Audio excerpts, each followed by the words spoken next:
ਸਤਨਾਮ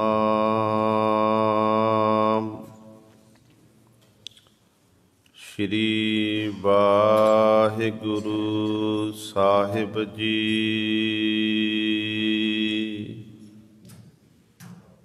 ਡੰਡਾਉਤ ਬੰਦਨ ਅਨਕ ਬਾਰ, ਸਰਬ ਕਲਾ ਸਮਰੱਥ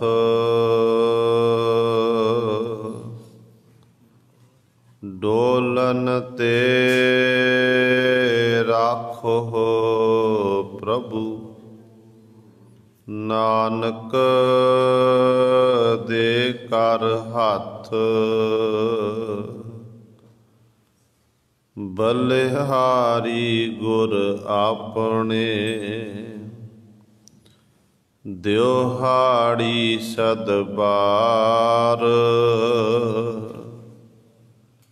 ਜਿਨ ਮਾਨਸ ਤੇ ਦੇਵਤ ਕੀਏ, ਕਰਤ ਨ ਲਾਗੀ ਵਾਰ। ਜੇ ਸੋ ਚੰਦਾ ਉਗਵਹਿ, ਸੂਰਜ ਚੜ੍ਹੇ ਹਜ਼ਾਰ। ਏਤੇ ਚਾਨਣ ਹੁੰਦਿਆਂ, ਗੁਰ ਬਿਨ ਘੋਰ ਅੰਧਾਰ। ਕੁੰਭੇ ਬੱਧਾ ਜਲ ਰਹੈ, ਜਲ ਬਿਨ ਕੁੰਭ ਨ ਹੋਏ। ਗਿਆਨ ਕਾ ਬੱਧਾ ਮਨ ਰਹੈ, ਗੁਰ ਬਿਨ ਗਿਆਨ ਨ ਹੋਏ। ਗਿਆਨ ਕਾ ਬੱਧਾ ਮਨ ਰਹੈ, ਗੁਰ ਬਿਨ ਗਿਆਨ ਨ ਹੋਏ। ਬਾਣੀ ਗੁਰੂ ਗੁਰੂ ਹੈ ਬਾਣੀ, ਵਿੱਚ ਬਾਣੀ ਅੰਮ੍ਰਿਤ ਸਾਰੇ। ਗੁਰ ਬਾਣੀ ਕਹੈ ਸੇਵਕ ਜਨ ਮਾਨੈ, ਪਰਤਖ ਗੁਰੂ ਨਿਸਤਾਰੇ। ਸੋ ਕਹੋ ਟਲ ਗੁਰ ਸੇਵੀਐ, ਅਹਨਿਸ ਸਹਿਜ ਸੁਭਾਏ। ਦਰਸ਼ਨ ਪਰਸੈ ਗੁਰੂ ਕੈ, ਜਨਮ ਮਰਨ ਦੁਖ ਜਾਏ। ਹੋਵੈ ਸਿਫਤ ਖਸਾਮਦੀ, ਨੂਰ ਅਰਸੋ ਕੁਰਸੋ ਝਟੀਐ। ਤੁਧ ਡਿਠੇ ਸੱਚੇ ਪਾਤਸ਼ਾਹ, ਮਲ ਜਨਮ ਜਨਮ ਦੀ ਕੱਟੀਐ। ਸੱਜਣ ਸੱਚਾ ਪਾਤਸ਼ਾਹ, ਸਿਰ ਸਾਹਾਂਦੈ ਸਾਹੋ। ਜਿਸ ਪਾਸ ਬੈਠਿਆ ਸੋਹੀਐ, ਸਭਨਾ ਦਾ ਬੇਸਾਹੋ। ਸਤਨਾਮ ਸ਼੍ਰੀ ਵਾਹਿਗੁਰੂ ਸਾਹਿਬ ਜੀ। ਮਾਰੂ ਮਹੱਲਾ ਪਹਿਲਾ। ਗੁਰਮੁਖ ਸਮਝੈ ਰੋਗ ਨ ਹੋਈ, ਇਹ ਗੁਰ ਕੀ ਪੌੜੀ ਜਾਣੈ ਜਨ ਕੋਈ। ਗੁਰਮੁਖ ਸਮਝੈ ਰੋਗ ਨ ਹੋਈ, ਇਹ ਗੁਰ ਕੀ ਪੌੜੀ ਜਾਣੈ ਜਨ ਕੋਈ। ਜੁਗ ਹੈ ਜੁਗੰਤਰ ਮੁਕਤ ਪਰਾਇਣ, ਸੋ ਮੁਕਤ ਭਇਆ ਪਤ ਪਾਏਂਦਾ।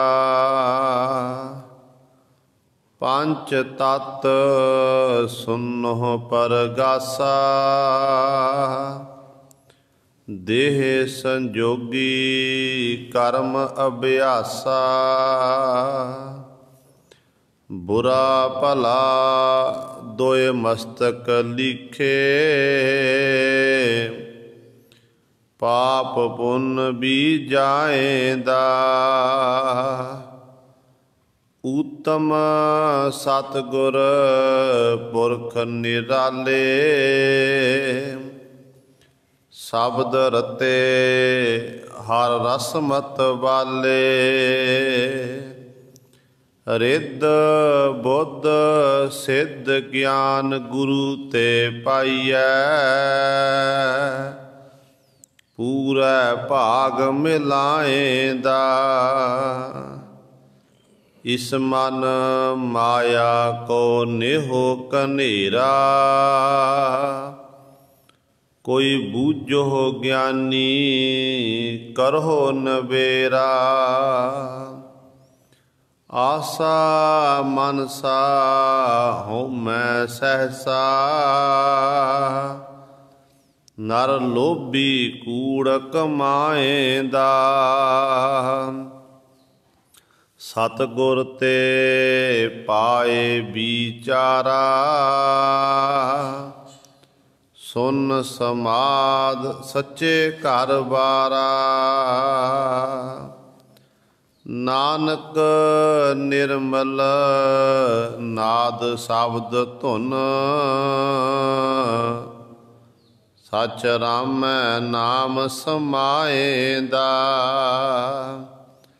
ਸਤਿਗੁਰ ਤੇ ਪਾਏ ਵਿਚਾਰਾ। ਸੁਨ ਸਮਾਧ ਸੱਚੇ ਘਰ ਬਾਰਾ।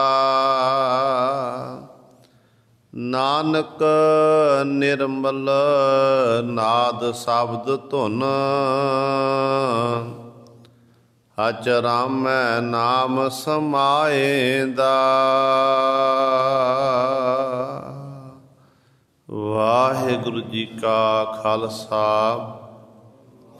ਵਾਹਿਗੁਰੂ ਜੀ ਕੀ ਫਤਿਹ। ਪਰਮ ਸਨਮਾਨਯੋਗ ਜੁਗੋ ਜੁਗ ਅਟਲ ਚਵਰ ਛਤਰ ਤਖ਼ਤ ਦੇ ਮਾਲਕ ਬਾਣੀ ਕੇ ਬੋਹਿਤ ਜਾਹਰਾ ਜਹੂਰ ਹਾਜ਼ਰਾ ਹਜੂਰ ਸਰਬ ਕਲਾ ਸਮਰੱਥ ਧੰਨ ਧੰਨ ਸਾਹਿਬ ਸ੍ਰੀ ਗੁਰੂ ਗ੍ਰੰਥ ਸਾਹਿਬ ਸੱਚੇ ਸਤਿਗੁਰੂ ਜੀ ਦੀ ਪਾਵਨ ਪਵਿੱਤਰ ਨਿੱਘੀ ਗੋਦ ਅੰਦਰ ਜੁੜ ਬੈਠੇ ਗੁਰੂ ਰੂਪ ਗੁਰੂ ਸਵਾਰੇ ਸਤ ਸੰਗੀ ਜਨੋ। ਆਪ ਜੀ ਵੱਡੀਆਂ ਭਾਗਾਂ ਵਾਲੇ ਹੋ ਜੋ ਦਸ਼ਮੇਸ਼ ਪਿਤਾ ਗੁਰੂ ਕਲਗੀਧਰ ਸਤਿਗੁਰੂ ਅੰਮ੍ਰਿਤ ਕੇ ਦਾਤੇ ਸਰਬੰਸ ਦਾਨੀ ਸਾਹਿਬੇ ਕਮਾਲ ਧੰਨ ਧੰਨ ਸਾਹਿਬ ਸ੍ਰੀ ਗੁਰੂ ਗੋਬਿੰਦ ਸਿੰਘ ਮਹਾਰਾਜ ਜੀ ਦੀ ਚਰਨ ਛੋਹ ਧਰਤੀ ਮਹਾਨ ਪਵਿੱਤਰ ਅਸਥਾਨ ਗੁਰਦੁਆਰਾ ਮੰਜੀ ਸਾਹਿਬ ਆਲਮਗੀਰ ਵਿਖੇ ਅੰਮ੍ਰਿਤ ਵੇਲੇ ਤੋਂ ਹਾਜ਼ਰੀਆਂ ਭਰ ਕੇ ਸਤ ਸੰਗਤ ਕਰਕੇ ਸਤਿਗੁਰੂ ਜੀ ਦੀਆਂ ਖੁਸ਼ੀਆਂ ਪ੍ਰਾਪਤ ਕਰ ਰਹੇ ਹੋ। ਅੰਮ੍ਰਿਤ ਵੇਲੇ ਤੋਂ ਸਜੇ ਦੀਵਾਨਾਂ ਵਿੱਚ ਆਪ ਜੀ ਨੇ ਹੁਣੇ ਹੀ ਸਤਿਕਾਰਯੋਗ ਗੁਰੂ ਘਰ ਦੇ ਕੀਰਤਨੀਆਂ ਪਾਸੋਂ ਸ਼੍ਰੀ ਆਸਾ ਜੀ ਕੀ ਵਾਰ ਦੇ ਕੀਰਤਨ ਸ਼ਰਵਣ ਕੀਤੇ ਹਨ। ਸੋ ਆਓ ਗੁਰੂ ਸਵਾਰਿਓ, ਸਮਾਂ ਹੈ ਜੋ ਚੱਲ ਰਹੀ ਲੜੀਵਾਰ ਗੁਰਬਾਣੀ ਦੀ ਕਥਾ ਮਾਰੂ ਰਾਗ ਦੇ ਵਿੱਚੋਂ ਆਪ ਸੰਗਤਾਂ ਸ਼ਰਵਣ ਕਰਦੀਆਂ ਆ ਰਹੀਆਂ ਹਨ। ਜਿੱਥੇ ਆਪਾਂ ਨੇ ਲੜੀਵਾਰ ਗੁਰਬਾਣੀ ਦੀ ਕਥਾ ਵਿਚਾਰ ਸ਼ਰਵਣ ਕਰਨੀ ਹੈ, ਉੱਥੇ ਅੱਜ ਨਾਲ ਹੀ ਸਤਵੇਂ ਪਾਤਸ਼ਾਹ ਧੰਨ ਧੰਨ ਸਾਹਿਬ ਸ੍ਰੀ ਗੁਰੂ ਹਰਿਰਾਏ ਸਾਹਿਬ ਮਹਾਰਾਜ, ਅੱਜ ਉਹਨਾਂ ਦਾ ਜੋਤੀ ਜੋਤ ਸਮਾਣ ਦਾ ਦਿਹਾੜਾ ਤੇ ਬਾਲਾ ਪ੍ਰੀਤਮ ਧੰਨ ਧੰਨ ਸ੍ਰੀ ਗੁਰੂ ਹਰਿਕ੍ਰਿਸ਼ਨ ਸਾਹਿਬ ਮਹਾਰਾਜ ਅੱਜ ਉਹਨਾਂ ਦਾ ਗੁਰਤਾ ਗੱਦੀ ਦਿਵਸ ਦਿਹਾੜਾ ਵੀ ਹੈ, ਜਿੱਥੇ ਆਪਾਂ ਗੁਰਬਾਣੀ ਦੀ ਵਿਚਾਰ ਸ਼ਰਵਣ ਕਰਨੀ ਹੈ। ਉੱਥੇ ਨਾਲ ਨਾਲ ਆਪਾਂ ਧੰਨ ਗੁਰੂ ਹਰਿਰਾਏ ਸਾਹਿਬ ਮਹਾਰਾਜ ਅਤੇ ਸਤਿਗੁਰੂ ਸ੍ਰੀ ਗੁਰੂ ਹਰਕ੍ਰਿਸ਼ਨ ਸਾਹਿਬ ਮਹਾਰਾਜ ਦੇ ਜੀਵਨ ਸੰਬੰਧੀ ਵੀ ਵਿਚਾਰ ਕਰਾਂਗੇ। ਸੋ ਆਓ ਆਪਣੀਆਂ ਮਨ ਬਿਰਤੀਆਂ ਇਕਾਗਰ ਕਰੀਏ, ਧਿਆਨ ਗੁਰੂ ਚਰਨਾਂ ਨਾਲ ਜੋੜੀਏ ਅਤੇ ਗੁਰੂ ਮਹਾਰਾਜ ਜੀ ਦੇ ਪਾਵਨ ਉਪਦੇਸ਼ ਨੂੰ ਹਿਰਦਿਆਂ ਵਿੱਚ ਵਸਾ ਕੇ ਆਪਣਾ ਜੀਵਨ ਸਫਲਾ ਕਰੀਏ। ਕਰੋ ਸਾਰੇ ਆਪਣੀ ਰਸਨਾ ਪਵਿੱਤਰ, ਆਖੋ ਜੀ ਸਤਨਾਮ ਸ੍ਰੀ ਵਾਹਿਗੁਰੂ ਸਾਹਿਬ ਜੀ। ਗੁਰਮੁਖ ਸਮਝੈ ਰੋਗ ਨ ਹੋਈ, ਇਹ ਗੁਰ ਕੀ ਪੌੜੀ ਜਾਣੈ ਜਨ ਕੋਈ।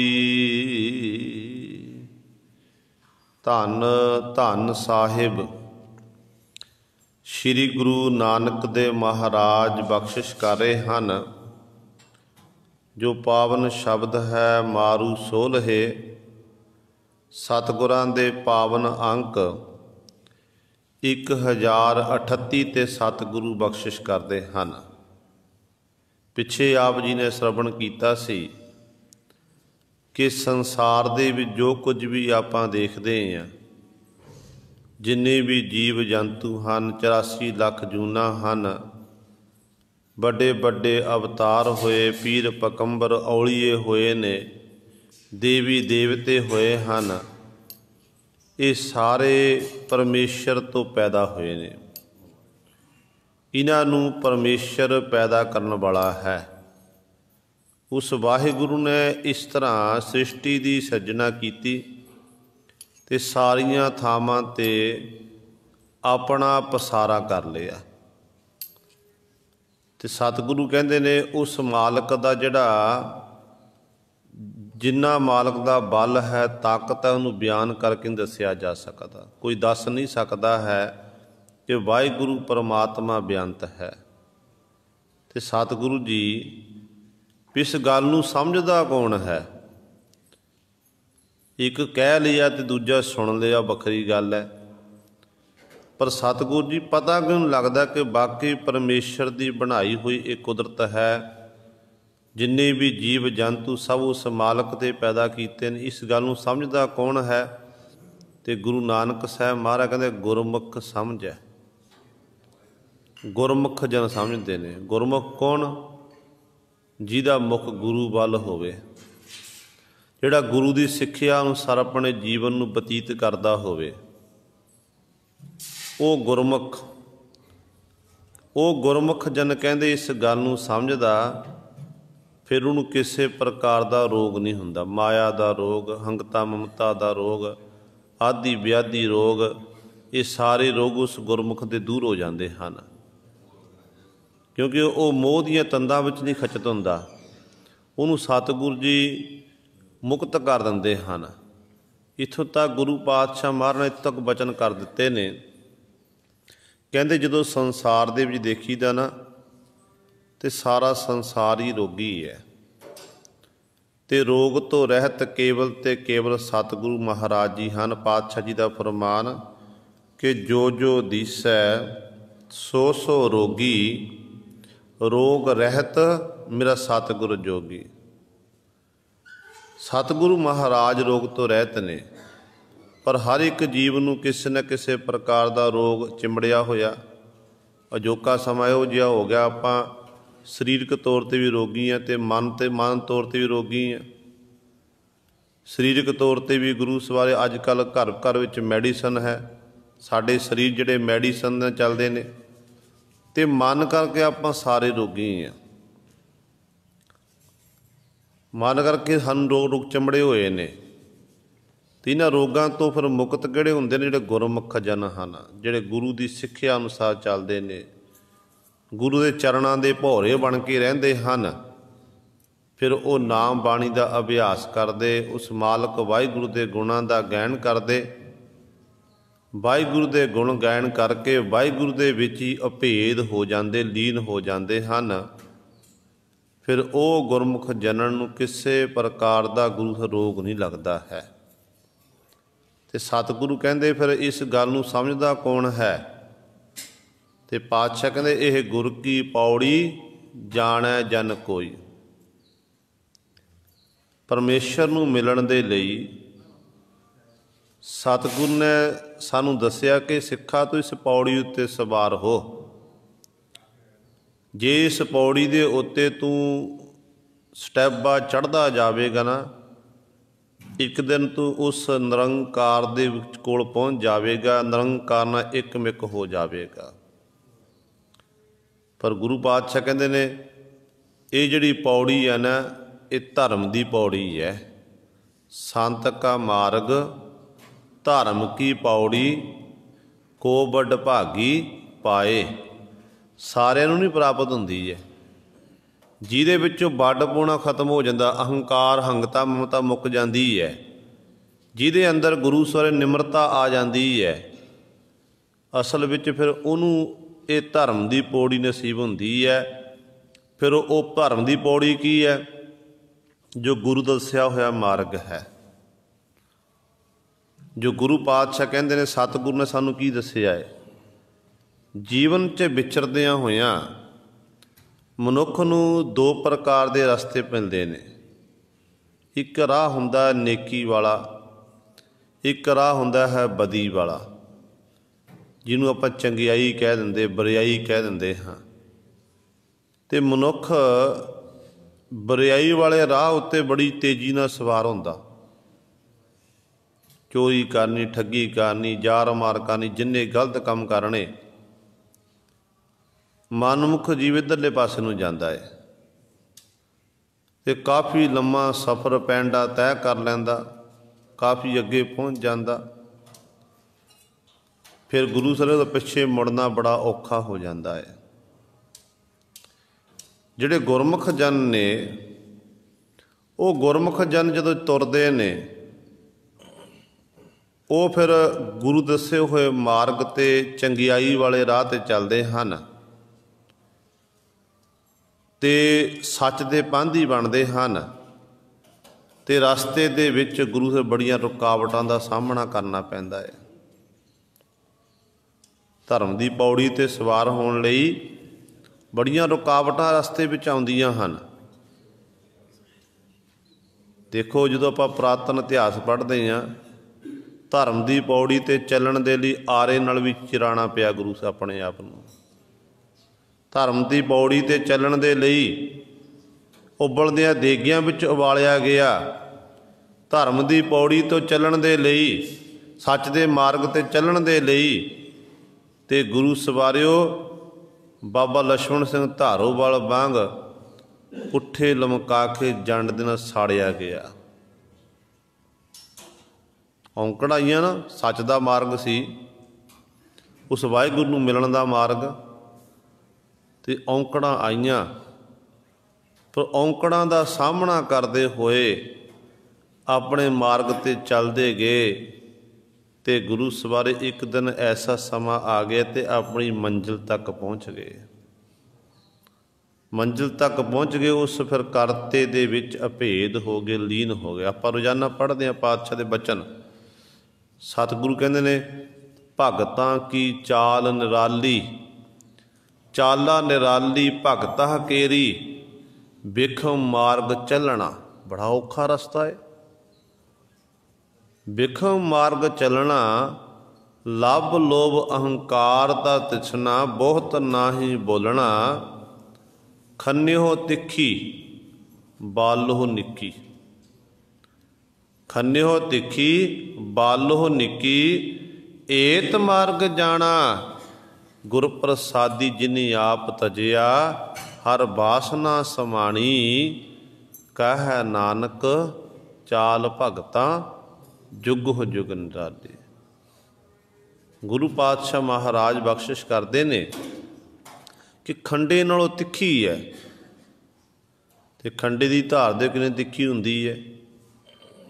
ਕਿਸੇ ਦੇ ਖੰਡੇ ਦਾ ਵਾਰ ਕੀਤਾ ਜਾਵੇ ਨਾ ਤੇ ਖੰਡੇ ਨਾਲ ਜਿਹੜਾ ਧੜ ਹੈ ਗੁਰੂ ਸਾਰੇ ਸਰੀਰ ਦੇ ਦੋ ਟੁਕੜੇ ਹੋ ਜਾਂਦੇ ਨੇ, ਤਿੱਖਾ ਖੰਡਾ ਹੁੰਦਾ ਹੈ। ਤੇ ਪਾਤਸ਼ਾਹ ਕਹਿੰਦੇ ਬਾਲ ਲੋਹ ਨਿੱਕੀ ਬਾਂਹ, ਜਿਵੇਂ ਸਾਡਾ ਬਾਲ ਦਾ ਕੇਸ ਕਿੰਨਾ ਬਰੀਕ ਹੁੰਦਾ ਹੈ, ਕਿ ਇਹੋ ਜਿਹਾ ਮਾਰਗ ਹੈ ਪ੍ਰਭੂ ਦੇ ਪਿਆਰਿਆਂ ਦਾ। ਔਂਕੜਾਂ ਆਉਂਦੀਆਂ ਨੇ, ਔਂਕੜਾਂ ਨੂੰ ਚੀਰ ਕੇ ਗੁਰੂ ਸਵਾਰਿਓ ਆਪਣੀ ਮੰਜ਼ਿਲ ਤੱਕ ਪਹੁੰਚ ਜਾਂਦੇ ਨੇ। ਜਿਵੇਂ ਆਪਾਂ ਕਹਿ ਦਈਏ, ਦੇਖੋ ਪਹਾੜਾਂ ਦੇ ਵਿੱਚੋਂ ਝਰਨੇ ਵਗਦੇ ਨੇ, ਉਹ ਝਰਨੇ ਛੱਪੜਾਂ ਦਾ ਰੂਪ ਧਾਰਨ ਕਰ ਜਾਂਦੇ ਨੇ। ਫਿਰ ਅੱਗੇ ਉਹ ਛੱਪੜਾਂ ਤੋਂ ਗੁਰੂ ਸਵਾਰਿਓ ਦਰਿਆਵਾਂ ਦਾ ਰੂਪ ਧਾਰਨ ਕਰ ਜਾਂਦੇ ਨੇ। ਦਰਿਆਵਾਂ ਤੋਂ ਫਿਰ ਅੱਗੇ ਉਹਨਾਂ ਦੀ ਮੰਜ਼ਿਲ, ਦਰਿਆ 'ਤੇ ਮੁੱਕਦੀ ਨਹੀਂ ਮੰਜ਼ਿਲ, ਉਹਨਾਂ ਦੀ ਮੰਜ਼ਿਲ ਕੀ ਹੈ? ਉਹਨਾਂ ਦੀ ਮੰਜ਼ਿਲ ਹੈ ਸਮੁੰਦਰ।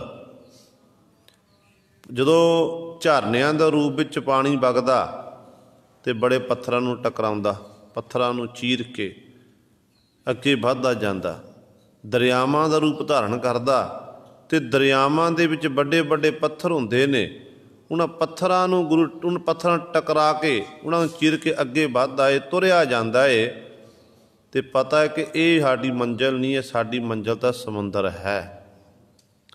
ਜੋ ਸਮੁੰਦਰ ਵਿੱਚ ਲੀਨ ਹੋ ਜਾਂਦੇ ਨੇ, ਫਿਰ ਗੁਰੂ ਸਰ ਉਸ ਸਮੁੰਦਰ ਦਾ ਰੂਪ ਬਣ ਜਾਂਦੇ ਹਨ। ਇਸੇ ਤਰ੍ਹਾਂ ਹੀ ਪ੍ਰਭੂ ਦੇ ਪਿਆਰੇ ਜਿਹੜੇ ਨੇ ਨਾ, ਉਹਨਾਂ ਦੇ ਜੀਵਨ 'ਚ ਵਿਚਰਦਿਆਂ ਹੋਇਆਂ ਬੜੀਆਂ ਔਂਕੜਾਂ ਆਉਂਦੀਆਂ, ਬੜੀਆਂ ਮੁਸੀਬਤਾਂ ਆਉਂਦੀਆਂ ਨੇ, ਅਤੇ ਮੁਸੀਬਤਾਂ ਨੂੰ ਦੇਖ ਕੇ ਉਹ ਘਬਰਾਉਂਦੇ ਨਹੀਂ ਹਨ। ਉਹ ਆਪਣੇ ਪ੍ਰਮਾਤਮਾ ਦੇ ਗੁਣ ਗਾਣੇ ਨਹੀਂ ਛੱਡਦੇ, ਉਹ ਸਾਸ ਗਰਾਹ ਦਾ ਉਸ ਮਾਲਕ ਨੂੰ ਚੇਤੇ ਕਰਦੇ ਨੇ। ਜੇ ਦੁੱਖ ਆ ਗਿਆ ਤਾਂ ਦੁੱਖ ਵੇਲੇ ਕਹਿੰਦੇ ਪ੍ਰਮਾਤਮਾ ਤੇਰੀ ਰਜਾ ਹੈ। ਜੇ ਸੁੱਖ ਆ ਗਿਆ ਤਾਂ ਸੁੱਖ ਵੇਲੇ ਉਸ ਮਾਲਕ ਦਾ ਗੁਰੂ ਸਵਰੇ ਇਹ ਸ਼ੁਕਰਾਨਾ ਕਰਦੇ ਹਨ। ਇੰਝ ਉਸ ਮਾਲਕ ਪ੍ਰਭੂ ਦੇ ਗੁਣਾਂ ਦਾ ਗਾਇਨ ਕਰਦੇ ਹਨ। ਇਹਨਾਂ ਦੀ ਜਿਹੜਾ ਜੀਵਨ ਹੁੰਦਾ ਇਹੀ ਹੁੰਦਾ ਹੈ ਕਿ ਮਾਲਕ ਦੇ ਗੁਣ ਗਾਣੇ, ਬਸ ਆਪਣੀ ਮੰਜ਼ਿਲ ਤੱਕ ਪਹੁੰਚਣਾ।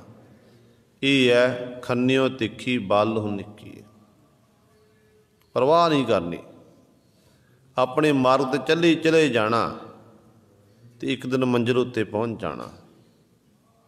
ਅਤੇ ਸਤਿਗੁਰੂ ਉਹ ਕਹਿ ਰਹੇ ਨੇ ਕਿ ਇਹ ਜਿਹੜੀ ਇਹ ਗੁਰ ਕੀ ਪੌੜੀ ਜਾਣੈ ਜਨ ਕੋਈ, ਇਹ ਗੁਰੂ ਦੀ ਪੌੜੀ ਹੈ।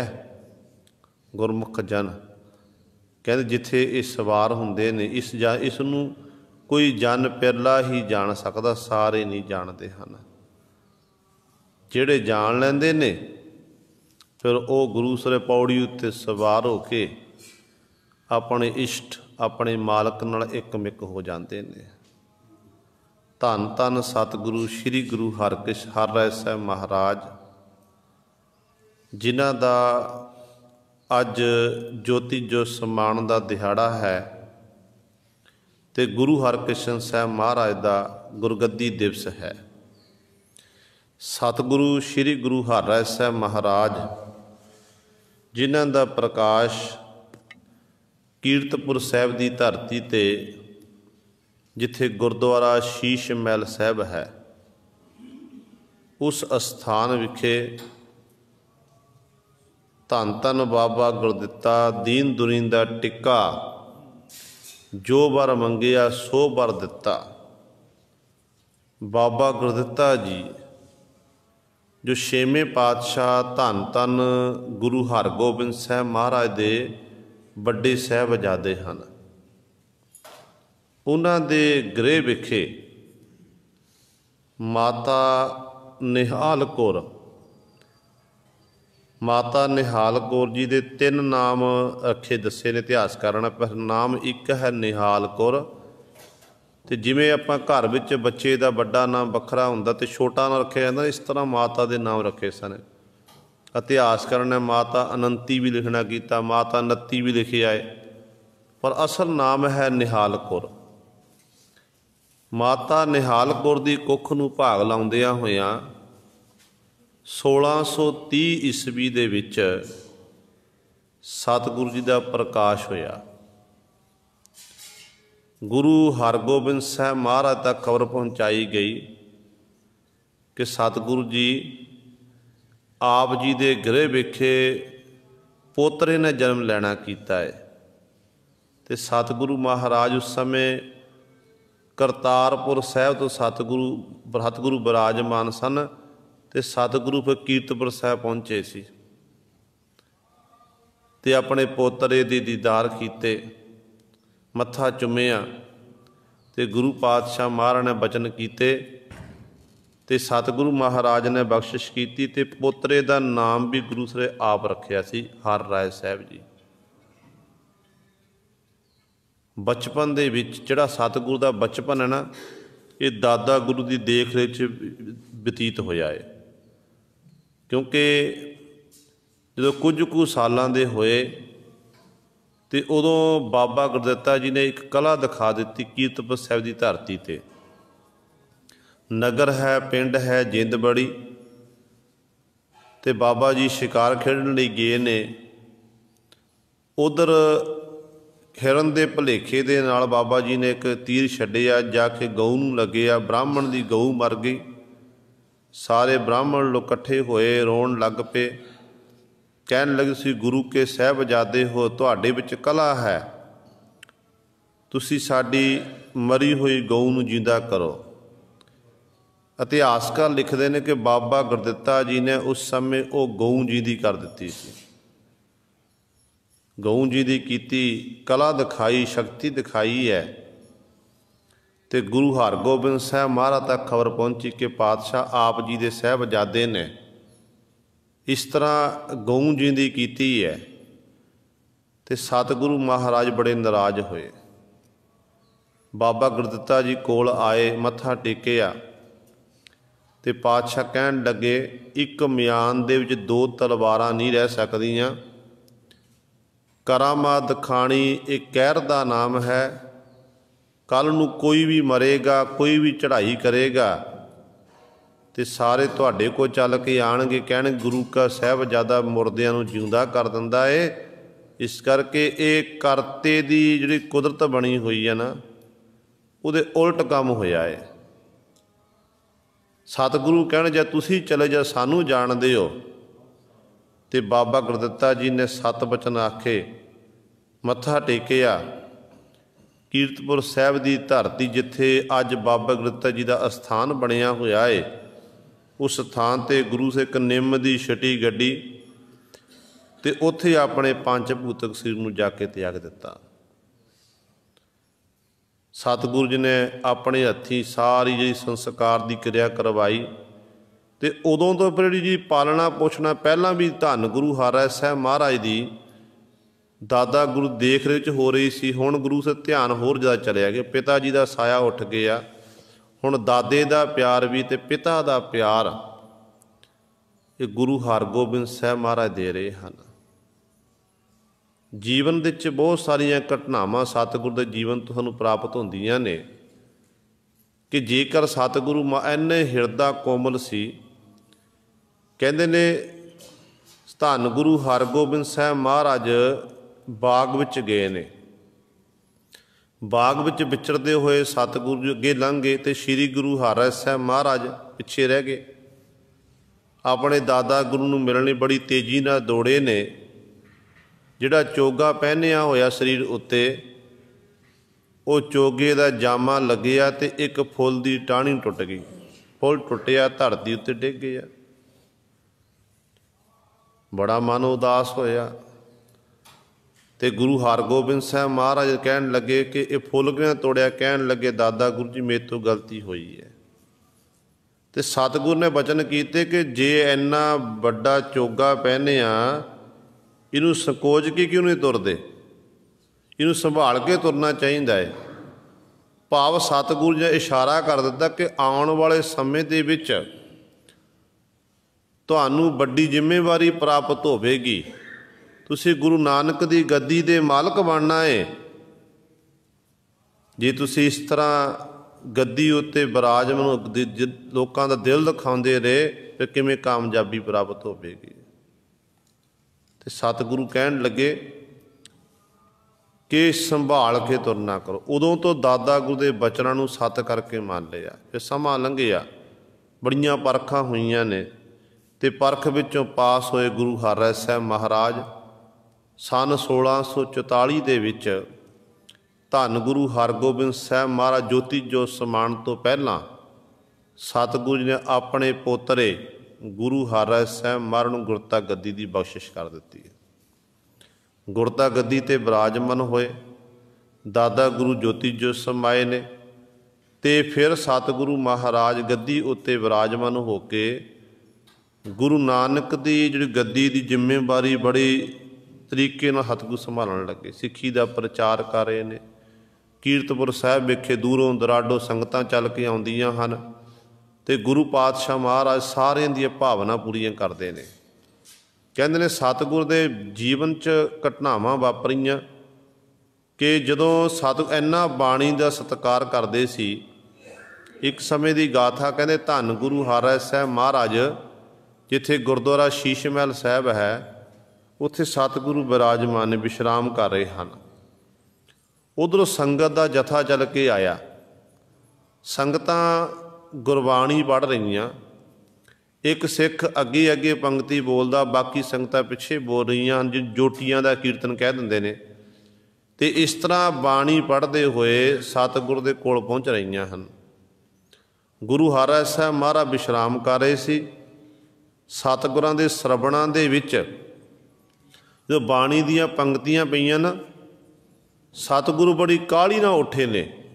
ਜਦੋਂ ਕਾਹਲੀ ਨਾਲ ਉੱਠੇ ਤੇ ਜਿਹੜਾ ਉਹ ਪਲੰਘ ਸੀ, ਪਲੰਘ ਦਾ ਪਾਵਾ ਸਤਿਗੁਰ ਦੇ ਗੋਡੇ ਉੱਤੇ ਲੱਗਿਆ ਤੇ ਲਹੂ ਵਗਣ ਲੱਗ ਪਿਆ। ਸੰਗਤ ਆਈ, ਸੰਗਤਾਂ ਨੇ ਆ ਕੇ ਪਾਤਸ਼ਾਹ ਨੂੰ ਮੱਥਾ ਟੇਕਿਆ। ਗੁਰੂ ਕੇ ਦੀਵਾਨ ਸਜ ਗਏ ਤੇ ਲਹੂ ਵਗ ਰਿਹਾ ਹੈ। ਜਿਹੜੇ ਨਿਕਟਵਰਤੀ ਸਿੱਖ ਸੀ ਉਹਨਾਂ ਨੇ ਇਹ ਘਟਨਾ ਆਪਣੇ ਨੇਤਰਾਂ ਨਾਲ ਦੇਖਣਾ ਕੀਤੀ ਤੇ ਕਹਿਣ ਲੱਗੇ, ਸੱਚੇ ਪਾਤਸ਼ਾਹ ਜੀ ਆਪ ਜੀ ਇੰਨੀ ਕਾਹਲੀ ਨਾਲ ਕਿਉਂ ਉੱਠੇ ਨੇ? ਤੇ ਕਹਿਤ ਗੁਰੂ ਹਰਰਾਏ ਸਾਹਿਬ ਮਰਨ ਉੱਤਰ ਦੇਣਾ ਕੀਤਾ ਕਿ ਭਾਈ ਗੁਰਬਾਣੀ ਦੇ ਅਦਬ ਸਤਿਕਾਰ ਨੂੰ ਮੁੱਖ ਰੱਖਦਿਆਂ ਹੋਇਆ ਕਹਿਣ ਲੱਗੇ, ਪਾਤਸ਼ਾਹ ਬਾਣੀ ਤਾਂ ਆਪ ਜੀ ਦੀ ਉਚਾਰਨ ਕੀਤੀ ਹੋਈ ਹੈ। ਗੁਰੂ ਨਾਨਕ ਦੇ ਵਿੱਚ ਤੇ ਆਪ ਵਿੱਚ ਕੋਈ ਫਰਕ ਨਹੀਂ ਹੈ।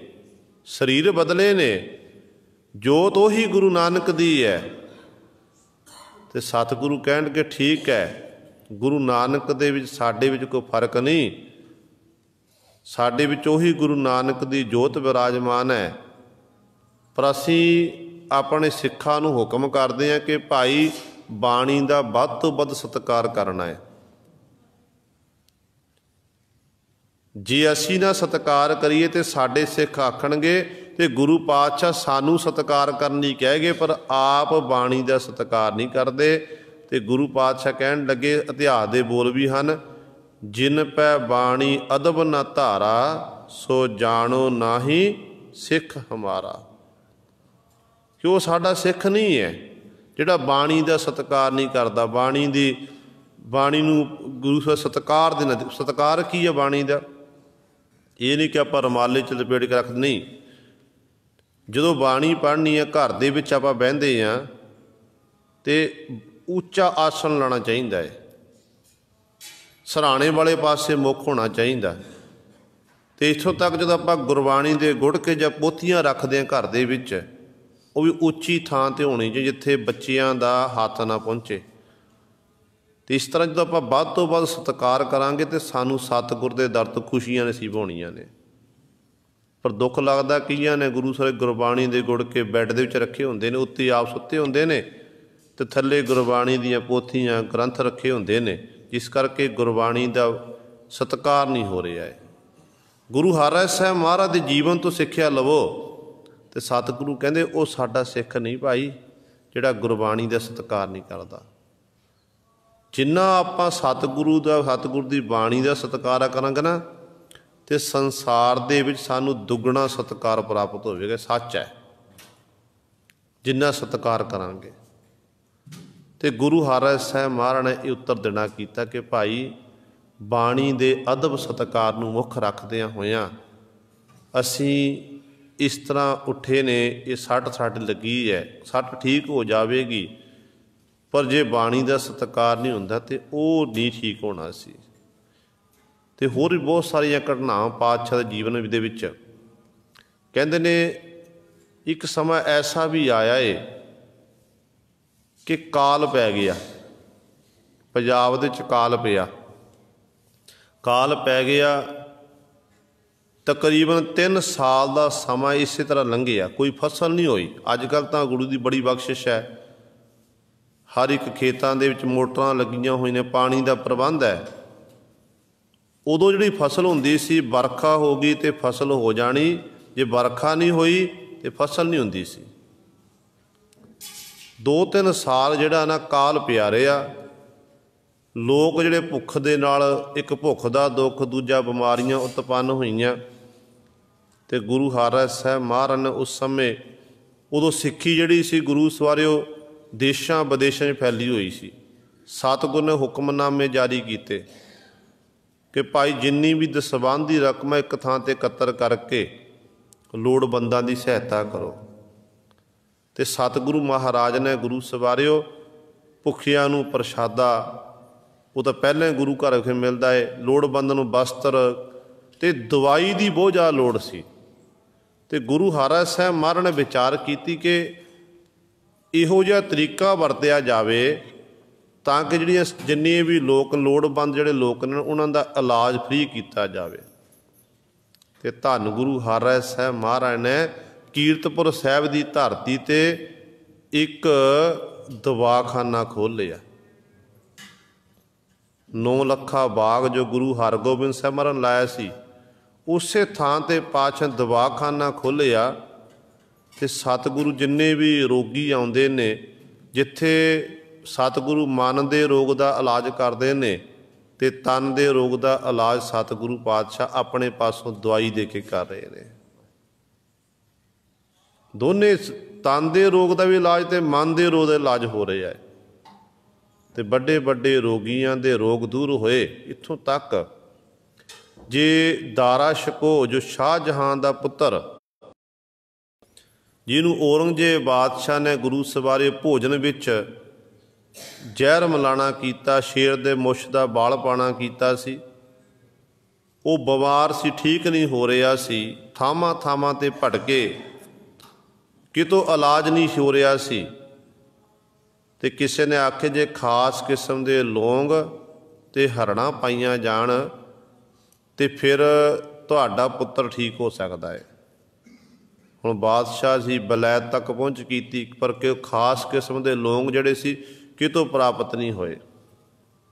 कुदरती तौर पर किसी सिख नाल मिलाप हो गया। सिख आखन लग्या, बादशाह जिहड़ियां वस्तुआं किते संसार च मिलदियां नहीं आ, वो वस्तुआं एक घर ऐसा है संसार दे विच जिथों सब कुछ प्राप्त हो जाता है। शाहजहां बादशाह कहन लगे, वो घर किहड़ा है? कहन लगे, वो घर है गुरु नानक दा घर। वो घर है गुरु नानक दा घर। गुरु हरराय साहब महाराज गद्दी ते विराजमान हन, उन्हां पासों वो वस्तुआं मिलणगियां। ते बादशाह शाहजहां कहन लग्या कि गुरु हरगोबिंद साहब महाराज दा मेरा युद्ध होया, 4 बारी जंग की, 4 बारी मैनू हार दा मूँह देखना पिया। हुण मैं सतगुर तो जा किवें मंगा? ते अगों सिख कहन लगे, गुरु जिहड़ा है वो किसी ने दुश्मनी नहीं रखदा, तू गुरु की शरण तक लै। सतगुर दा ये बिरद है, जो शरण आवे तिस कंठ लावै।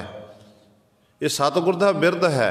तू सतगुर की हजूरी में जा, अपना अहल कर भेज। तो मैनू पता है कि सतगुरु पातशाह तेरे शहजादे नू ठीक कर देणगे। सिख दा विश्वास, किड्डा विश्वास सिख दा। बैठा दिल्ली है तो गल कर रहा शी कीरतपुर साहब की कि सतगुरु ठीक कर देणगे। दारा शकोर एक पत्रका लिखी वाहिगुरु शाहजहां ने कि सतगुरु मेरे पिछली कीतियां गलतियां नू माफ़ करना करो, कृपा करके मेरे पुत्र दारा शको नू ठीक करो। कहते उदों फिर अहलकार कीरतपुर साहब चल के आया, गुरु पातशाह नू मत्था टेकिया, वो पत्रका पढ़ी। ਖਾਸ ਕਿਸਮ ਦੇ ਲੌਂਗ ਤੇ ਹਰੜਾਂ ਦੀ ਮੰਗ ਕੀਤੀ ਤੇ ਗੁਰੂ ਹਰਿਰਾਏ ਸਾਹਿਬ ਮਹਾਰਾਜ ਕਹਿਣ ਲੱਗੇ ਕਿ ਇਹਦੇ ਨਾਲ ਜਿਹੜਾ ਸ਼ਹਿਜ਼ਾਦਾ ਠੀਕ ਨਹੀਂ ਹੋਣਾ ਹੈ। ਇਹਦੇ ਵਿੱਚ ਹਾਥੀ ਦੰਦ ਮਿਲਾਏ ਜਾਣ, ਹਾਥੀ ਦੰਦ ਮਿਲਾਏ ਜਾਣ, ਫਿਰ ਸ਼ਹਿਜ਼ਾਦਾ ਠੀਕ ਹੋਵੇਗਾ। ਤੇ ਉਦੋਂ ਸਤਿਗੁਰੂ ਜੀ ਨੇ ਗੁਰੂ ਦੇ ਆਪਣੇ ਤੋਸ਼ੇ ਖਾਨੇ 'ਚੋਂ ਹਾਥੀ ਦੰਦ ਵੀ ਦਿੱਤੇ ਨੇ ਨਾਲ, ਤੇ ਦਵਾਈ ਤਿਆਰ ਕਰਕੇ ਪਾਤਸ਼ਾਹ ਦੀ ਦਾਰਾ ਸ਼ਿਕੋ ਠੀਕ ਹੋ ਗਿਆ ਸੀ।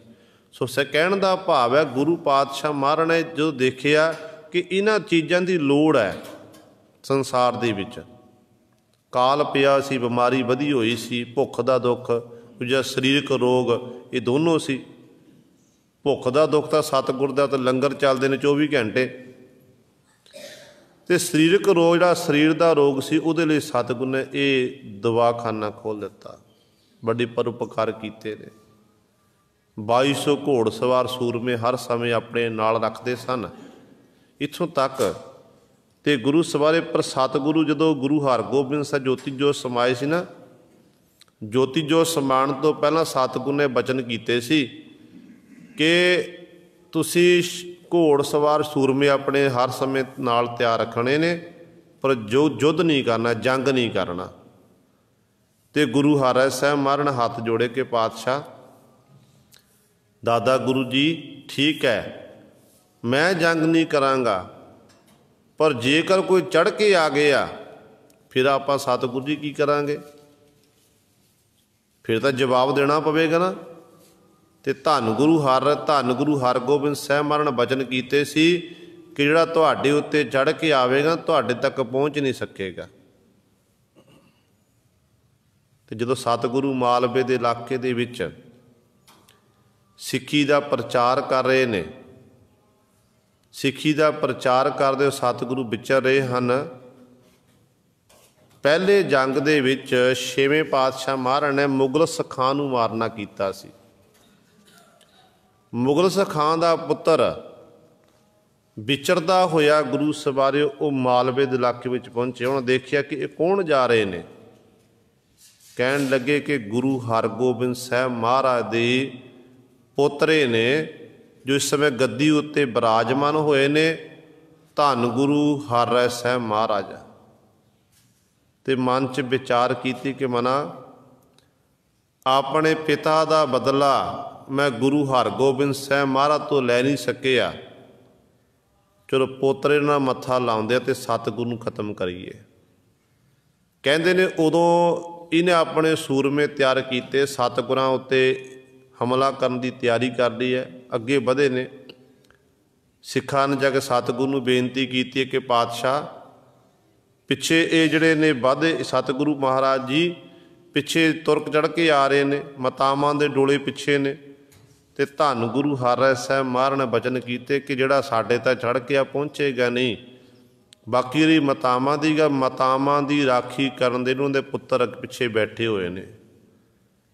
ਜਦੋਂ ਇਹ ਚੜ੍ਹ ਕੇ ਆਏ ਤੇ ਭਾਈ ਗੋਰਾ ਜਿਹੜਾ ਸਤਿਗੁਰੂ ਦਾ ਸਿੱਖ, ਜਿਹਨੂੰ ਸਤਿਗੁਰੂ ਮਹਾਰਾਜ ਨੇ ਗੁਰੂ ਸਵਾਰਿਓ ਜਦੋਂ ਸਤਿਗੁਰ ਦਾ ਜਿਹੜਾ ਚੌਰਦਾਰ ਭਾਈ ਸਤਿਗੁਰ ਦੇ ਚੌਰਦਾਰ ਨੂੰ ਖਤਮ ਕੀਤਾ ਸੀ, ਤੇ ਸਤਿਗੁਰੂ ਨੇ ਆ ਕੇ ਸਾਡੇ ਮੱਥੇ ਨਾਲ ਲੱਗੀ। ਤੇ ਗੁਰੂ ਪਾਤਸ਼ਾਹ ਦਾ ਉਹ ਜਿਹੜਾ ਭਾਈ ਗੋਰਾ ਸੀ ਨਾ, ਉਹ ਪਿੱਛੇ ਸੀ। ਭਾਈ ਗੋਰੇ ਨੇ ਉਸ ਸਮੇਂ ਹਮਲਾ ਕੀਤਾ, ਮੁਕਾਬਲਾ ਕੀਤਾ, ਤੇ ਮੁਕਾਬਲੇ ਦੇ ਵਿੱਚ ਗੁਰੂ ਸਵਾਰੇ ਇਹਨਾਂ ਨੂੰ ਮਾਰ ਕੇ ਭਜਾ ਦਿੱਤਾ ਉੱਥੋਂ। ਫਿਰ ਭਾਈ ਗੋਰਾ ਸਤਿਗੁਰ ਦੀ ਚਰਨ ਵਿੱਚ ਆਇਆ, ਮੱਥਾ ਟੇਕਿਆ, ਸਤਿਗੁਰੂ ਚਰਨਾਂ 'ਚ ਬੇਨਤੀ ਕੀਤੀ। ਸਤਿਗੁਰੂ ਕਹਿੰਦੇ ਭਾਈ ਗੋਰਿਆ ਮੰਗ ਕੀ ਮੰਗਦਾ ਹੈ? ਕਹਿਣ ਲੱਗੇ ਪਾਤਸ਼ਾਹ ਜਿਹੜਾ ਮੇਰੇ ਤੋਂ ਗੁਨਾਹ ਹੋਇਆ ਸੀ, ਤੁਹਾਡੇ ਚੌਰਦਾਰ ਭਾਈ ਜੱਸੇ ਨੂੰ ਮੈਂ ਮਾਰਨਾ ਕੀਤਾ ਸੀ, ਤੇ ਆਪ ਜੀ ਨੇ ਮੈਨੂੰ 101 ਸ਼ਰਾਪ ਦਿੱਤਾ ਸੀ, ਕਿਰਪਾ ਕਰਕੇ ਬਖਸ਼ਣਾ ਕਰੋ। ਸਤਿਗੁਰੂ ਨੇ ਸਾਰੇ ਸ਼ਰਾਪ ਬਖਸ਼ੇ। ਕਹਿਣ ਲੱਗੇ ਪਾਤਸ਼ਾਹ ਇੱਕ ਰੱਖ ਲਵੋ। ਸਤਿਗੁਰੂ ਕਹਿਣਗੇ ਉਹ ਕਿਹੜਾ? ਤੇ ਗੁਰੂ ਪਾਤਸ਼ਾਹ ਨੇ ਆਖਿਆ ਸੀ ਭਾਈ ਗੋਰਿਆ ਤੂੰ ਫਾਹਾ ਲੈ ਕੇ ਮਰੇਗਾ, ਫਾਹਾ ਲੈ ਕੇ ਮਰੇਗਾ। ਜਦੋਂ ਸਤਿਗੁਰੂ ਜੀ ਜੇ ਆਪ ਜੀ ਮਰਨਾ ਤਾਂ ਇੱਕ ਦਿਨ ਪਾਤਸ਼ਾਹ ਮੈਂ ਹੈ ਹੀ ਆ, ਅੱਜ ਨਹੀਂ ਤਾਂ ਕੱਲ੍ਹ ਮੇਰੀ ਮੌਤ ਹੋਣੀ ਹੈ, ਪਰ ਸਤਿਗੁਰੂ ਮੈਂ ਤੁਹਾਡੇ ਬਚਨ ਕਮਾ ਲਵਾਂ। ਜੇ ਤੁਸੀਂ ਬਚਨ ਕੀਤੇ ਨੇ, ਇੱਕ ਬਚਨ ਤੁਹਾਡਾ ਸੱਤ ਹੋਵੇਗਾ। ਜੇ ਤੁਸੀਂ ਇਹ ਵੀ ਵਾਪਸ ਲੈ ਲਿਆ ਤੇ ਦੁਨੀਆ ਦੇ ਲੋਕ ਆਖਣਗੇ कि गुरु हारै सह महाराज शक्ति नहीं, सतगुर के बचन सत नहीं हो रहे हैं। तो सतगुरु बड़े प्रसन्न होए तो अखीर ते जिहड़ा एक बचन से लास्ट वाला बचन कि फाहा लैके मरेगा, तो भाई गोरे ने अपने जीव को इस तरह समाप्त किया सी। इसे ही मालवे के इलाके विच सिੱਖੀ का प्रचार कर रहे ने। भाई काला सतगुर की हजूरी विच आ गया, गुरु हारै साहब महाराज की हजूरी विच आके सजदा किया, नमस्कार की, बड़ी सेवा की। ते काले दे दो भतीजे ने फूल ते संदड़ी, जिन्हां दे पिता जी चढ़ाई कर गए, माता पिता चढ़ाई कर गए, अनाथ हो गए। भाई काला इन्हों पकड़ के सतगुर के कोल लैके आ गया, सिखा दिता कि जो सतगुर की हजूरी जाना ना, तुसी अपने ढिड उत्ते हथ मारने ने। हुण दोनों जो गए गुरु सवारियो, सतगुर के सामने गए, मत्था टेकिया, ढिड उत्ते हथ मारे। काले चौधरी नूं सतगुर पुछया, कहण लगे भाई कालिया की गल है, बच्चे की कर रहे ने? सतगुर जी ये भुखे ने कई दिनां दे, इन्हां दे पिता दा साया सिर उठ गया है, भुख दे दुख करके पातशाह इन्हां दी हालत इहो जी होई है। ते गुरु हारै साहब महाराज कहण लगे कौन कहंदा भुखे ने, तां राजे रजे होए ने। जिहड़े रजवाड़े हुंदे ने वो दूजिआं नूं रजांदे ने, आप भुखे नहीं हुंदे हन। ते उत्थों फिर गुरु से ये फूल संदड़ी जिहड़े राजे ने इत्थों रंभता हुई है, ये गुरु हारै साहब महाराज की बख्शिश हुई है। इहो जिहियां बख्शिशां पता नहीं पातशाह ने किन्नियां कीतियां ने। आपां सतगुर दे ज्योति जो समान वाल आईए। समा आया कीरतपुर साहिब की धरती ते सतगुरु विराजमान ने। कहंदे ने पातशाह दे दो साहिबजादे गुरु हरकृष्ण साहब महाराज ते बाबा राम राय जी। गुरु हरकृष्ण साहब महाराज छोटे ने ते बाबा राम राय जी बड़े हैं। संगतां विच आम ये धारणा है, संगतां कोई कह रहा कि गुरु हारै साहब महाराज बड़े साहिबजादे नूं गद्दी देणगे, तो कोई कहता छोटे साहिबजादे नूं गुरता गद्दी की बख्शिश करनगे। ते विच आखदे ने कि नहीं, साहिबजादे तां हले छोटा है, बड़े नूं देणगे। कहंदे इस तरह गुरप्रताप सूरज ग्रंथ च गाथा लिखी हुई है। कहंदे ने बहुत सारिया संगतां बड़ी दूरों चल के काबल कंधार वाल तो चल के आईयां ने, सतगुरु नूं मत्था टेकिया, गुरु की हजूरी च कुछ दिन रहे। एक सिख जिन्हें सतगुर के चरणों च आके बेनती की कि सच्चे पातशाह जी, सानू पता है कि तुहातों बाद गुरता गद्दी का मालक तुहाडा साहिबजादा बनेगा, पर यह नहीं पता कि साहिबजादा छोटा बनेगा या बड़ा बनेगा। तो सतगुरु कृपा करके मैं दसना करो। गुरु पातशाह कहन लगे भाई ये गुझे भेद हुंदे ने, ये प्रगट नहीं किए जाते हैं। सतगुरु जी मैनू पता गुझे भेद ने, पर चोजी प्रीतम पातशाह मैं इन्नी दूरों चल के आया, पता नहीं दोबारा चल के आया जाना कि नहीं आया जाना, तो मैनू पता तो लग जाए किहड़े शरीर विच वो गुरु नानक की जोत अगे विराजमान होवेगी। मैं गोहज भेद नूं गोहज ही रखांगा पातशाह। कहंदे ने इतिहासकार लिखते ने कि गुरु हारै साहब महाराज ने एक सूई देना की कि साडे दोनों साहिबजादे बाणी पढ़ रहे ने, तू बाणी जाके मत्था टेक, उत्थे जाके जिस पीड़े दे विच जिहड़े सूई धस जाएगी समझ लेना कि वो गद्दी का मालक होवेगा। सिख गया, सिख ने जाके पहला बाबा राम राय जी बाणी पढ़ते ने, तो राम राय जी जो बाणी पढ़े सिख कोल जाके बैठ बाणी सुनी, फिर सूई घबोना की ते गुरु सन्नी खुबी, जान लिया कि ये गुरु नहीं हैं। फिर धन गुरु हरकृष्ण साहब महाराज बाला प्रीतम जिथे विराजमान ने, सतगुरु बाणी पढ़ते बड़े प्यार दे नाल रस लै के सिख ने जाके सजदा किया, कोल बैठ गया, इन्ना बाणी च मगन हो गया कि पता नहीं लग्या कि मैं काहदे लई आया हाँ। फिर थोड़ी देर बाद गुरु से सूई कढ़ी, जो पीड़े च खबोई वो सारी अंदर धस गई, मानो ਜਿਹੜਾ ਉਹ ਲੱਕੜ ਸੀ, ਲੱਕੜ ਵੀ ਬਾਣੀ ਸੁਣ ਸੁਣ ਕੇ ਮੋਮ ਬਣ ਚੁੱਕੀ ਸੀ। ਗੁਰੂ ਸਵਾਰਿਆ ਜਾਣ ਲਿਆ ਕਿ ਗੁਰਤਾ ਗੱਦੀ ਦੇ ਮਾਲਕ ਛੋਟੇ ਸਾਹਿਬਜ਼ਾਦੇ ਹੋਣਗੇ। ਸਤਿਗੁਰੂ ਮਹਾਰਾਜ ਨੂੰ ਮੱਥਾ ਟੇਕ ਕੇ ਵਾਪਸ ਚਲਿਆ ਗਿਆ। ਤੇ ਗੁਰੂ ਸਵਾਰਿਓ ਫਿਰ ਜਦ ਸਤਿਗੁਰੂ ਮਹਾਰਾਜ ਨੇ ਪਰਖ ਕੀਤੀ ਹੈ, ਪਰਖ ਦੇ ਵਿੱਚੋਂ ਪਾਸ ਹੋਏ ਨੇ। ਗੁਰੂ ਹਰਿਰਾਏ ਸਾਹਿਬ ਮਹਾਰਾਜ ਜੀ ਨੇ ਬਖਸ਼ਿਸ਼ ਕੀਤੀ ਛੋਟੇ ਸਾਹਿਬਜ਼ਾਦੇ ਗੁਰੂ ਹਰਕ੍ਰਿਸ਼ਨ ਸਾਹਿਬ ਮਹਾਰਾਜ ਉੱਤੇ। ਕਿਉਂਕਿ ਇਤਿਹਾਸ ਬੜਾ ਲਵੇਰਾ ਹੈ, ਸਮਾਂ ਬੜਾ ਸੀਮਤ ਹੈ। ਜਦੋਂ ਔਰੰਗਜ਼ੇਬ ਨੇ ਧੰਨ ਗੁਰੂ ਹਰਿਰਾਏ ਸਾਹਿਬ ਮਹਾਰਾਜ ਨੂੰ ਸੱਦਾ ਦਿੱਤਾ ਕਿ ਆਪ ਜੀ ਦਿੱਲੀ ਦੀ ਧਰਤੀ 'ਤੇ ਆਵੋ, ਕਰਾਮਾਤ ਦਿਖਾਵੋ ਤੇ ਮੈਨੂੰ ਕਰਾਮਾਤ ਖੁਸ਼ ਕਰਨਾ ਕਰੋ। ਤੇ ਸਤਿਗੁਰੂ ਗੁਰੂ ਹਰਿਰਾਏ ਸਾਹਿਬ ਮਹਾਰਾਜ ਕੀਰਤਪੁਰ ਸਾਹਿਬ ਧਰਤੀ 'ਤੇ ਬਿਰਾਜਮਾਨ ਨੇ। ਹੋਰ ਨਿਕਟਵਰਤੀ ਸਿੱਖ ਬੈਠੇ ਨੇ, ਸੋਚਦੇ ਨੇ ਵਿਚਾਰ ਕਦੇ ਕਿਹਨੂੰ ਭੇਜਿਆ ਜਾਵੇ। ਇੰਨੇ ਚਿਰ ਨੂੰ ਬਾਬਾ ਰਾਮ ਰਾਏ ਜੀ ਆਏ ਸੀ। ਬਾਬਾ ਰਾਮ ਰਾਏ ਜੀ ਕਹਿਣ ਲੱਗੇ ਕਿ ਪਾਤਸ਼ਾਹ ਪਿਤਾ ਗੁਰੂ ਜੀ ਕੀ ਗੱਲ ਹੈ। ਸਾਰੀ ਗਾਥਾ ਦੱਸੀ। ਕਹਿਣ ਲੱਗਿਆ ਪਿਤਾ ਗੁਰੂ ਜੀ ਤੁਹਾਡਾ ਹੁਕਮ ਹੋਵੇ ਮੈਂ ਦਿੱਲੀ ਦੀ ਧਰਤੀ 'ਤੇ ਜਾਵਾਂਗਾ। ਪਾਤਸ਼ਾਹ ਔਰੰਗਜ਼ੇਬ ਨੂੰ ਮੈਂ ਉਹਦੀ ਤਸੱਲੀ ਕਰਾ ਕੇ ਆਵਾਂਗਾ। ਤੇ ਧੰਨ ਗੁਰੂ ਹਰਿਰਾਏ ਸਾਹਿਬ ਮਹਾਰਾਜ ਨੇ ਬਖਸ਼ਿਸ਼ ਕੀਤੀ, ਸ਼ਕਤੀ ਦਿੱਤੀ। ਕਹਿਣ ਲੱਗੇ ਬੇਝਿਜਕ ਹੋ ਕੇ ਬਾਦਸ਼ਾਹ ਔਰੰਗਜ਼ੇਬ ਦੇ ਸਵਾਲਾਂ ਦਾ ਉੱਤਰ ਦਮੀ, ਸਮਾਂ ਲੋੜ ਅਨੁਸਾਰ ਸ਼ਕਤੀ ਵੀ ਦਿਖਾਣੀ ਹੈ, ਝੁਕਣਾ ਨਹੀਂ ਅੱਗੇ। ਰਾਮ ਰਾਏ ਕਹਿੰਦੇ ਉਸ ਸਮੇਂ ਆਪਣੇ ਪਿਤਾ ਗੁਰੂ ਤੋਂ ਬਖਸ਼ਿਸ਼ ਪ੍ਰਾਪਤ ਕਰਕੇ ਦਿੱਲੀ ਦੀ ਧਰਤੀ 'ਤੇ ਗਿਆ। ਦਿੱਲੀ ਦੀ ਧਰਤੀ 'ਤੇ ਜਾ ਕੇ ਅਨੇਕਾਂ ਕਰਾਮਾਤਾਂ ਰਾਮ ਰਾਏ ਨੇ ਔਰੰਗਜ਼ੇਬ ਬਾਦਸ਼ਾਹ ਨੂੰ ਖੁਸ਼ ਕਰਨ ਲਈ ਦਿਖਾਣਾ ਕੀਤੀਆਂ ਨੇ। ਇਤਿਹਾਸਕਾਰਾਂ ਮੁਤਾਬਕ ਕਿ 72 ਕਰਾਮਾਤਾਂ ਦਿਖਾਈਆਂ ਨੇ ਕੁੱਲ। 72 ਕਰਾਮਾਤਾਂ ਰਾਮ ਰਾਏ ਨੇ ਔਰੰਗਜ਼ੇਬ ਬਾਦਸ਼ਾਹ ਨੂੰ ਖੁਸ਼ ਕਰਨ ਲਈ ਦਿਖਾਈਆਂ। ਤੇ ਜਿੰਨੇ ਵੀ ਕਾਜੀ ਮੁਲਾਨੇ ਸਨ ਉਹਨਾਂ ਦੀ ਸਾਰੇ ਦੀ ਪੇਸ਼ਨੀ ਚੱਲ ਰਹੀ ਸੀ। ਇੱਕ ਦਿਨ ਸਮਾਂ ਘਟਨਾ ਵਾਪਰੀ ਕਿ ਗੁਰੂ ਨਾਨਕ ਪਾਤਸ਼ਾਹ ਦੀ ਪਾਵਨ ਬਾਣੀ ਮਿੱਟੀ ਮੁਸਲਮਾਨ ਕੀ ਪੇੜੈ ਭਈ ਘੁਮਿਆਰ, ਘੜ ਭਾਂਡੇ ਈਟਾਂ ਕੀਆਂ ਜਲਦੀ ਕਰੇ ਪੁਕਾਰ।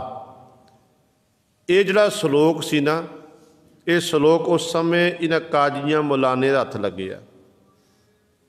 ਮੌਕਾ ਮਿਲ ਗਿਆ ਬਾਦਸ਼ਾਹ ਦੀ ਕਚਹਿਰੀ ਵਿੱਚ। ਕਹਿਣ ਦੇਖੋ ਸਤਿਗੁਰੂ ਗੁਰੂ ਨਾਨਕ ਸਾਹਿਬ ਮਹਾਰਾਜ ਮਿੱਟੀ ਮੁਸਲਮਾਨ ਕੀ ਆਖਣਾ ਕੀਤਾ। ਜਦੋਂ ਇੱਥੇ ਰਾਮ ਰਾਏ ਨੂੰ ਸਵਾਲ ਕੀਤਾ ਕਿ ਤਾਂ ਰਾਮ ਰਾਏ ਇੱਥੇ ਗੁਰੂ ਝੂਠ ਬੋਲ ਪਿਆ, ਝੁਕ ਗਿਆ। ਕਹਿਣ ਲੱਗਾ ਨਹੀਂ ਬਾਦਸ਼ਾਹ ਸਲਾਮਤ, ਇੱਥੇ ਮਿੱਟੀ ਬੇਈਮਾਨ ਦੀ ਆਖਿਆ ਗਿਆ ਹੈ। ਇੱਕ ਸ਼ਬਦ ਬਦਲਿਆ, ਗੁਰੂ ਹਰਿਰਾਏ ਸਾਹਿਬ ਮਹਾਰਾਜ ਨੂੰ ਪਤਾ ਲੱਗਿਆ ਤੇ ਧੰਨ ਗੁਰੂ ਹਰਿਰਾਏ ਸਾਹਿਬ ਮਹਾਰਾਜ ਨੇ ਉਸ ਸਮੇਂ ਕਹਿ ਦਿੱਤਾ ਕਿ ਰਾਮ ਰਾਏ ਨੂੰ ਕਹਿ ਦਿਓ ਕਿ ਸਾਡੇ ਮੱਥੇ ਨਾ ਲੱਗੇ। ਇਹਦੇ ਰਾਮ ਰਾਏ ਨੇ ਕਿਸੇ ਵੀ ਸਿੱਖ ਨੇ ਕਿਸੇ ਪ੍ਰਕਾਰ ਦਾ ਕੋਈ ਸੰਬੰਧ ਨਹੀਂ ਰੱਖਣਾ ਹੈ। ਤੇ ਗੁਰੂ ਘਰ ਵਿੱਚ ਸਦੀਵੀ ਕਾਲੀ ਛੇਕ ਦਿੱਤਾ ਗੁਰੂ ਸਵਾਰਿਆ। ਤੇ ਫਿਰ ਸਤਿਗੁਰੂ ਮਹਾਰਾਜ ਨੇ ਆਪਣੇ ਸਾਹਿਬਜ਼ਾਦੇ ਛੋਟੇ ਸਾਹਿਬਜ਼ਾਦੇ ਬਾਲਾ ਪ੍ਰੀਤਮ ਸ਼੍ਰੀ ਗੁਰੂ ਹਰਕ੍ਰਿਸ਼ਨ ਸਾਹਿਬ ਮਹਾਰਾਜ ਨੂੰ ਕੀਰਤਪੁਰ ਸਾਹਿਬ ਦੀ ਧਰਤੀ 'ਤੇ ਜਿੱਥੇ ਗੁਰਦੁਆਰਾ ਸ਼ੀਸ਼ ਮਹਿਲ ਸਾਹਿਬ ਹੈ, ਉਸ ਥਾਂ 'ਤੇ ਸੰਨ 1661 ਈਸਵੀ ਨੂੰ ਸਤਿਗੁਰੂ ਮਹਾਰਾਜ ਨੇ ਗੁਰਤਾ ਗੱਦੀ ਬਖਸ਼ਿਸ਼ ਕੀਤੀ। ਤੇ ਧੰਨ ਗੁਰੂ ਹਰਕ੍ਰਿਸ਼ਨ ਸਾਹਿਬ ਮਹਾਰਾਜ ਇਸ ਪ੍ਰਕਾਰ ਗੁਰਤਾ ਗੱਦੀ ਉੱਤੇ ਬਿਰਾਜਮਾਨ ਹੋਏ। ਤਕਰੀਬਨ ਸਤਿਗੁਰੂ ਜੀ ਨੇ 1661 ਤੋਂ ਲੈ ਕੇ 1664 ਤੱਕ ਤਕਰੀਬਨ 3 ਸਾਲ ਕੁਝ ਕੁ ਮਹੀਨੇ ਪਾਤਸ਼ਾਹ ਜੀ ਨੇ ਗੁਰਤਾ ਗੱਦੀ ਸੰਭਾਲਣਾ ਕੀਤੀ। ਸੋ ਅੱਜ ਸਤਿਗੁਰੂ ਗੁਰੂ ਹਰਿਰਾਏ ਸਾਹਿਬ ਮਹਾਰਾਜ ਦਾ ਜੋਤੀ ਜੋਤ ਸਮਾਨ ਦਾ ਦਿਵਸ ਦਿਹਾੜਾ ਤੇ ਧੰਨ ਗੁਰੂ ਹਰਕ੍ਰਿਸ਼ਨ ਸਾਹਿਬ ਮਹਾਰਾਜ ਬਾਲਾ ਪ੍ਰੀਤਮ ਜੀ ਦਾ ਗੁਰਤਾ ਗੱਦੀ ਦਿਵਸ ਦਿਹਾੜਾ ਹੈ। ਸਾਡੇ ਇਹ ਦਿਨ ਦਿਹਾੜੇ ਮਨਾਏ ਹੋਏ ਤਾਂ ਸਫਲ ਹੋ ਸਕਦੇ ਨੇ ਜੇ ਆਪਾਂ ਸਤਿਗੁਰੂ ਜੀ ਵੱਲੋਂ ਪਾਏ ਹੋਏ ਪੂਰਨਿਆਂ 'ਤੇ ਚੱਲੀਏ, ਬਾਣੀ ਨੂੰ ਪੜ੍ਹੀਏ, ਬਾਣੀ ਨੂੰ ਵਿਚਾਰੀਏ, ਅੰਮ੍ਰਿਤ ਵੇਲਾ ਅੰਮ੍ਰਿਤ ਬਾਣੀ ਨਾਲ ਜੁੜੀਏ। ਫਿਰ ਸਾਡਾ ਲੋਕ ਸੁਖੀਏ ਪਰ ਲੋਕ ਸਹੇਲੇ, ਨਾਨਕ ਹਰਿ ਭਵ ਆਪੇ ਮੇਲੇ ਦੀ ਪਾਤਸ਼ਾਹ ਬਖਸ਼ਿਸ਼ ਕਰਨਗੇ। ਹੋਈਆਂ ਭੁੱਲਾਂ ਚੁੱਕਾਂ ਦੀ ਖਿਮਾ। ਵਾਹਿਗੁਰੂ ਜੀ ਕਾ ਖਾਲਸਾ, ਵਾਹਿਗੁਰੂ।